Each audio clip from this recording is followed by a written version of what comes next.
Mumbai Pune missing link ते AI प्रशिक्षण या आठवड्यातल्या काही महत्त्वाच्या घडामोडींचा आढावा आपण महाविजनच्या या एपिसोडमध्ये घेणार आहोत। नमस्कार, मी देवयानी आणि तुम्ही बघताय मुंबई तक। आधी नजर टाकूयात हेडलाईन्सवर। मुंबई पुणे प्रवास करणाऱ्यांसाठी सर्वात आनंदाची बातमी आहे। सीएम डीसीएम यांनी केलंय कनेक्टिंग लिंकचं उद्घाटन। महाराष्ट्रात 1 मे पासून जनगणना 2027 प्रक्रियेला सुरुवात। मुख्यमंत्र्यांनी सहकुटुंब केली स्वगणना। मंत्रालयात टेक वारी 2.0 अंतर्गत महाराष्ट्र प्रशिक्षण सप्ताह। 5 दिवसांच्या कार्यक्रमात विविध विषयांवर तज्ञांची सत्र। महालक्ष्मी सरस या भव्य प्रदर्शनाचं महाराष्ट्राचे मुख्यमंत्री देवेंद्र फडणवीस यांच्या शुभ हस्ते उद्घाटन। 2 ते 14 मे दरम्यान सर्वसामान्यांसाठी प्रदर्शन खुले। पंढरपूर तीर्थक्षेत्र विकास आराखडा शिखर समितीच्या बैठकीत 4150 कोटीच्या सर्वसमावेशक आराखड्यास मान्यता। 30 महिन्यात काम पूर्ण करण्याचे आदेश।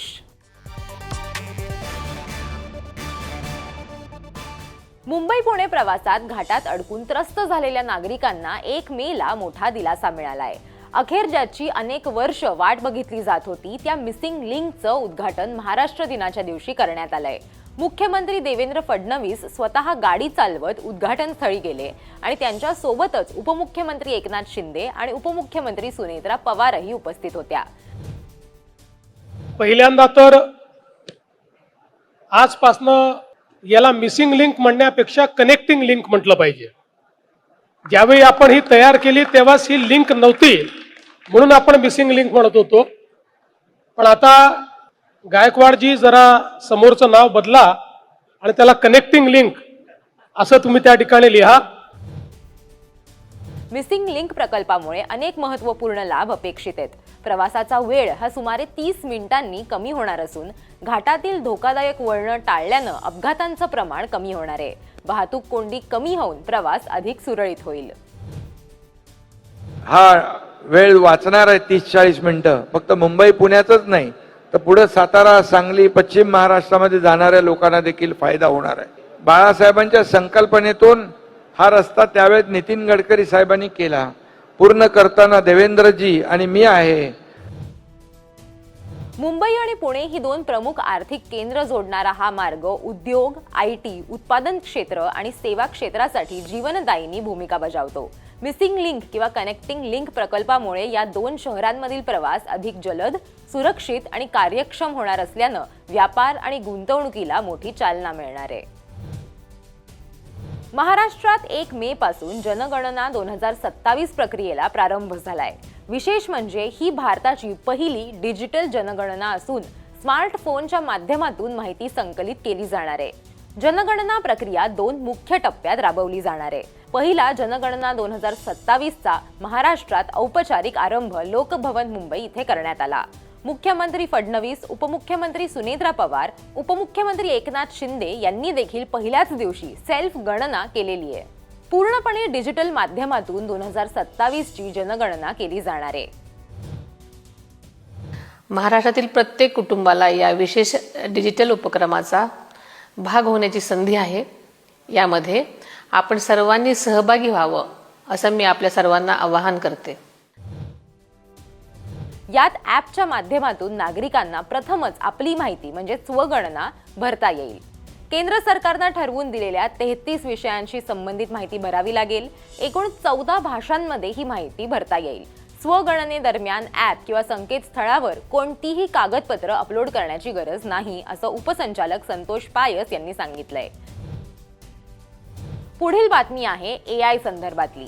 मंत्रालयात 4 ते 8 मे 2026 या कालावधीत टेक वारी 2.0 अंतर्गत महाराष्ट्र प्रशिक्षण सप्ताह या विशेष प्रशिक्षणाचं आयोजन करण्यात आलं होतं। खासगी क्षेत्र, शासन आणि नागरी समाज यामधील तंत्रज्ञ, धोरणकर्ते, कलाकार, आरोग्य कल्याण क्षेत्रातील तज्ज्ञ आणि विविध विषयांचे तज्ज्ञ या वारीत प्रशिक्षण देण्यासाठी उपस्थित राहिले। या प्रशिक्षणात 6000 कर्मचारी प्रत्यक्ष सहभागी झाले। राज्यातील कोणताही शासकीय अधिकारी आणि कर्मचारी या प्रशिक्षणापासून वंचित राहू नये यासाठी राज्यभरातील 9 लाखाहून अधिक कर्मचाऱ्यांसाठी प्रत्येक सत्राचं थेट प्रक्षेपण केलं गेलं। या उपक्रमाच्या उद्घाटनाला मुख्यमंत्री देवेंद्र फडणवीस, उपमुख्यमंत्री सुनेत्रा पवार आणि इतर अधिकारी उपस्थित होते। गेल्या 1 वर्षामध्ये वेगवेगळ्या विभागांनी टेक्नॉलॉजीचा जो उपयोग केलेला आहे, AIचा, ब्लॉकचेनचा, तो पाहून मी देखील थक्क आहे. इनहाऊस क्षमताही तयार झालेली आहे आणि म्हणून मला वाटतं की केवळ आपल्याला एक प्लॅटफॉर्म मिळाला पाहिजे आणि तो प्लॅटफॉर्म आपल्याला टेकवारीच्या माध्यमातून मिळालेला आहे. शासनातील तंत्रज्ञान आता केवळ बॅक ऑफिस पुरतं मर्यादित राहिलेलं नाहीये, तर ते फ्रंट ऑफिसचा भाग बनलंय. महाराष्ट्र राज्य ग्रामीण जीवन उन्नती अभियानाच्या वतीनं आयोजित महालक्ष्मी सरस या भव्य प्रदर्शन व विक्रीचं उद्घाटन महाराष्ट्राचे मुख्यमंत्री देवेंद्र फडणवीस यांच्या हस्ते करण्यात आलं. महालक्ष्मी सरस 2026 प्रदर्शन 2 ते 14 मे दरम्यान सर्वसामान्यांसाठी खुलं राहणार असून राज्यासह देशातील विविध भागातील महिला उद्योजकांची उत्पादनं, खाद्यपदार्थ आणि सांस्कृतिक कार्यक्रमांचा अनुभव नागरिकांना इथे घेता येणार आहे. या प्रदर्शनात एकूण 500 स्टॉल्स उभारण्यात आलेत. प्रदर्शनातील 80 स्टॉल्सचा फूड कोर्ट हे एक प्रमुख आकर्षण ठरलं असून राज्यातील विविध भागांमधले पारंपरिक खाद्यपदार्थ इथे उपलब्ध आहेत.